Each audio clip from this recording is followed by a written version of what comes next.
Hello, everyone, and welcome back to English and Inspire. I am so happy you are joining us today. Yeah, hi everyone. We have a really great deep dive for you today. We absolutely do. Today, we are looking at some amazing sources, like linguistic theories and practical habit guides.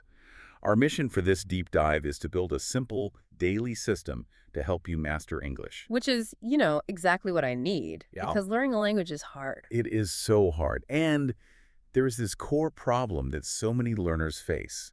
Maybe this sounds familiar to you listening at home. You study grammar for years. You memorize vocabulary. You even pass your exams. Right, you get the certificate and everything. Exactly.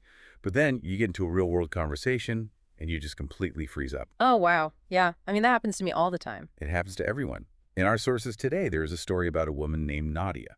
Oh, I read about Nadia. She is from Poland, right? Yes, exactly. So Nadia studied English in Poland for 12 whole years. 12 years is a really long time to study anything. It really is. She learned all the irregular verbs. She studied the past perfect continuous. She passed her B2 exam. By all measures, she was a total success story. Right. On paper, her English was perfect. Exactly. She could write these beautiful professional emails. But then she got a job at a new office in London.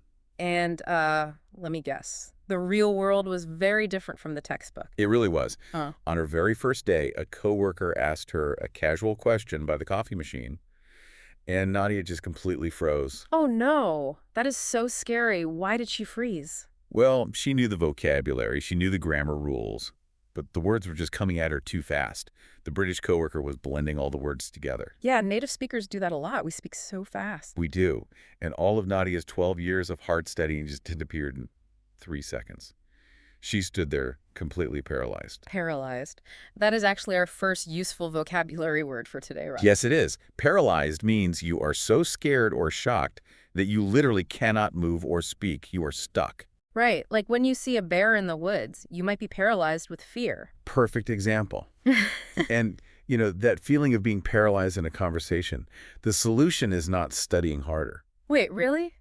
It isn't. No, you don't need to sit at a desk for 2 hours a day.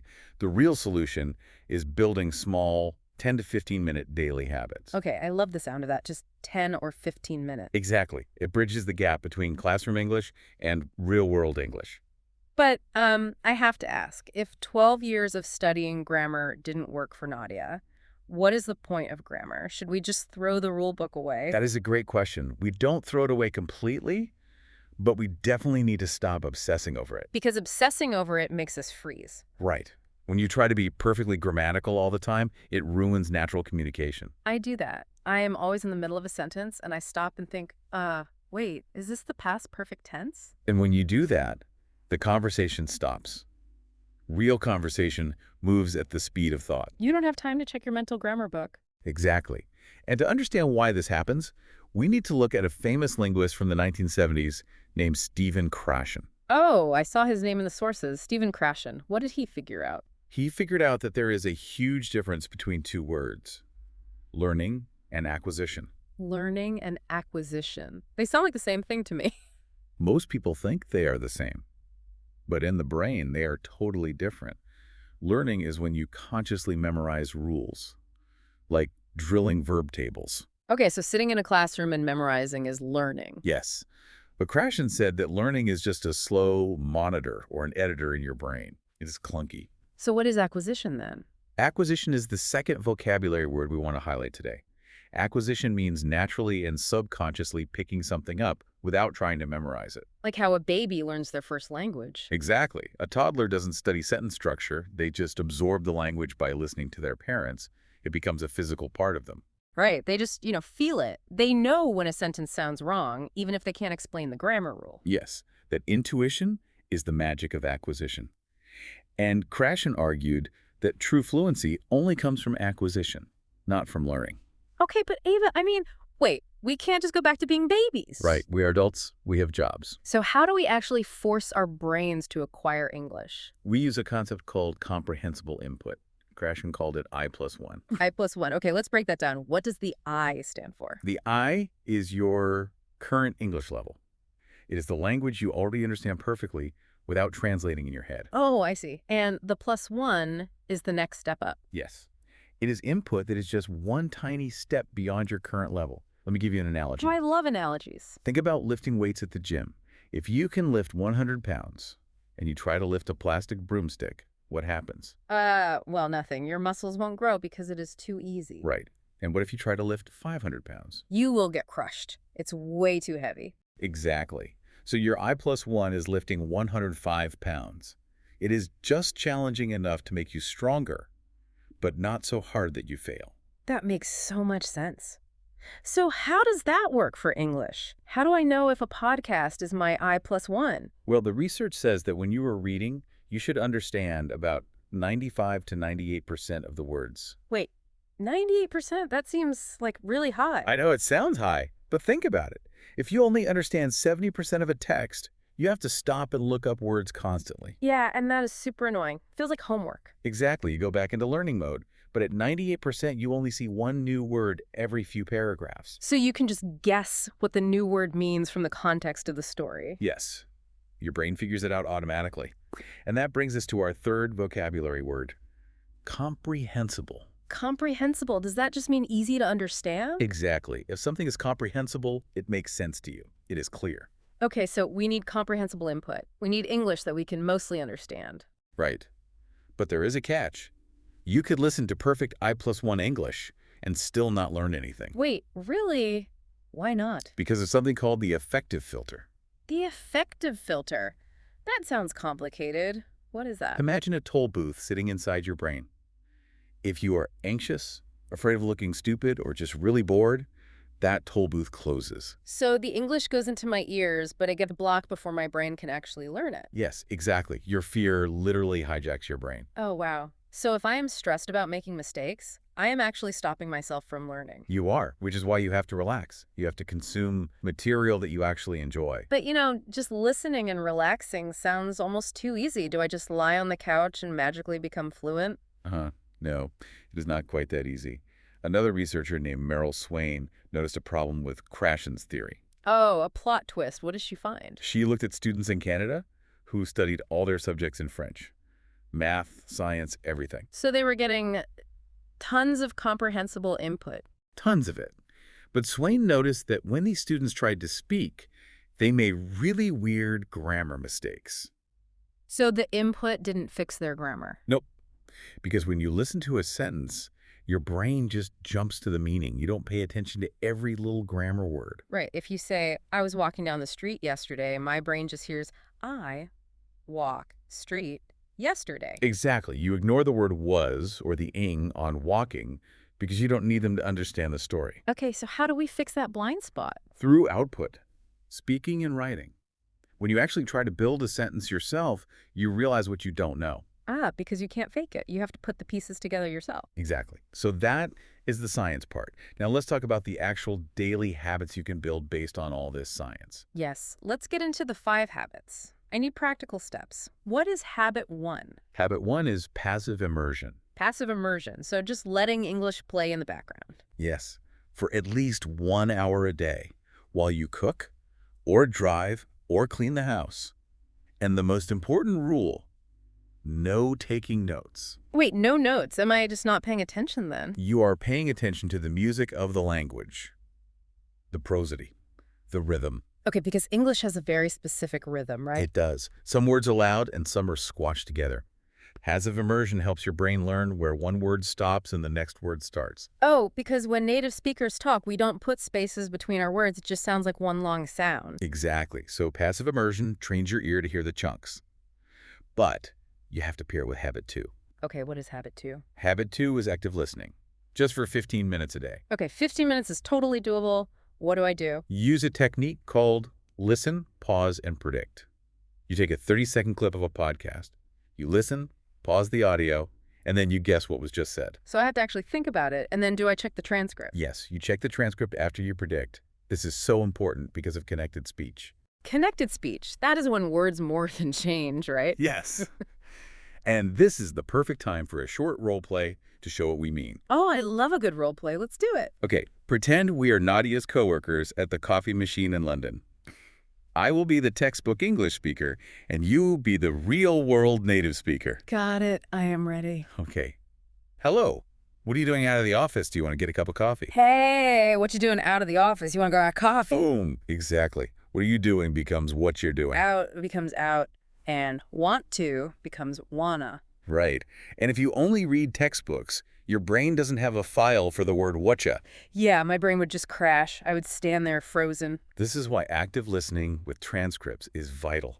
The sources mentioned great tools for this, like Listen Leap. What is Listen Leap? It is a platform that grades audio to your exact I+1 level, and it has bilingual subtitles. Oh, that is so cool. No more pausing to open a dictionary app. It's exactly. There are also great podcasts like English Learning for Curious Minds, which talks about history and science, or Kenja's Language, which is totally unscripted. Unscripted is important because real life is unscripted. We say and all the time. Exactly. Now, moving on to habit 3. We have to open our mouths and speak. Okay, but here is my excuse. I live alone. I don't have a native speaker to talk to. That is the most common excuse. But the research says speaking is not just mental. It is a motor skill. A motor skill. Let's make that our 4th vocabulary word. What does motor skill mean? A motor skill is a physical action that requires your muscles to remember a movement, like riding a bike or playing the guitar. Oh, so speaking English is a physical workout for your mouth. Yes. Your tongue and jaw have to move in brand new ways. Yeah. You have to train the muscle. So how do I train my mouth muscles if I am all alone in my apartment? Through a technique called shadowing. Shadowing, like following someone like a shadow. Exactly. You listen to a native speaker on a podcast, and you repeat their words instantly, like an echo. So I don't wait for them to finish the sentence, I just talk over them. Yes. You match their speed, their emotion, everything. There was actually a massive study on this in the Philippines. Oh, I love real data. What happened in the study? They took high school students who were really struggling. On a fluency scale of 1 to 5, they were at 1.97. Barely fluent. So they were freezing up, just like Nadia. Right. But then, they practiced shadowing every day for just 4 weeks. 4 weeks is nothing. Did it work? Their fluency score jumped to a 4.10. They became very fluent in 30 days. Wait, really? That is incredible. Just from echoing a podcast? Yes, because shadowing hot wires your brain. You bypass that slow grammar monitor, and you just feel the physical rhythm of the words. I am definitely trying that tomorrow. But I still feel nervous about my accent. And that leads us to the second part of habit 3. Mirror talk. Mirror talk. Okay, let me guess. I talk to myself in the mirror. Yes, for 5 minutes every morning in your bathroom. Just narrate your day in English. Like, today I will go to work. I have a meeting at 10. I mean, honestly, doesn't talking to yourself feel a bit ridiculous at first? Oh, it feels deeply ridiculous, but that is the point. The mirror is the safest conversation partner in the world. True. The mirror is never going to judge me or correct my grammar. Exactly. It lowers your affective filter. It normalizes the sound of your own voice speaking English. I guess hearing yourself speak a foreign language does feel kind of alien at first. It does. Mirror talk makes it feel normal. Now, let's move to habit 4. Vocabulary in context. Because we need actual words to say in the mirror, right? But please tell me I don't have to use flashcards. No flashcards. Yeah. Memorizing isolated words is terrible for your brain. You need a phrase-first approach. Phrase first, meaning never learn a word by itself. Never. Because words need context. And this solves the big problem of collocations. Collocations. That is our 5th and final vocabulary word today, right? Good memory. Yes. A collocation is a group of words that naturally go together in English just because of habit. Can you give me a simple example? Sure. In English, we say make a decision.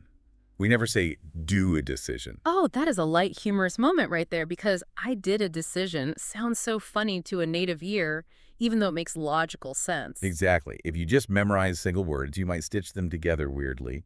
But if you learn the whole phrase, make a decision, you never get it wrong. That makes total sense. Memorize the whole phrase. Right. And to make vocabulary stick even better, the sources talk about breakfast English. Breakfast English.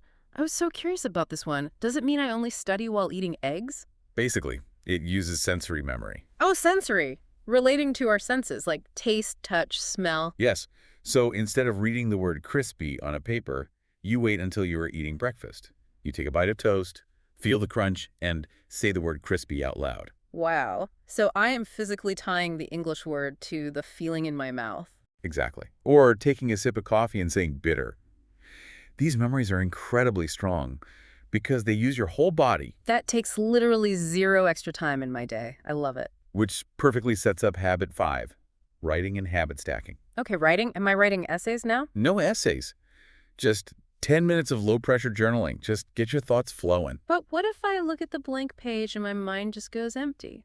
Think of the fishing analogy from our sources. Yeah. If you just stare at the water, you don't know if there are fish, you have to cast a line in. Oh, I like that. Writing isn't just recording thoughts, it helps create the thoughts. Exactly. You can even take a photo of your lunch and write 3 sentences about it. It connects to breakfast English perfectly. Okay, so we have all these habits: passive listening, active listening, shadowing, phrase learning, and journaling. But wait, busy adults are going to say, I do not have time for all of this. And they are absolutely right. If you try to find new free time in your day, you will fail. So what is the secret? Habit stacking. You attach the new English habit to an old automatic habit. Like brushing my teeth. I do that every day on autopilot. Perfect anchor. So you say, when I pick up my toothbrush, I will do my 5 minutes of English mirror talk. Oh, so the toothbrush becomes the trigger. Yes. Or when I start my car, I will turn on my passive English podcasts. Mm-hmm. You don't need motivation. You just piggyback on your existing life. And the sources say the morning is the best time for this, right? Yes, the morning advantage. When you first wake up, your brain is like a dry sponge.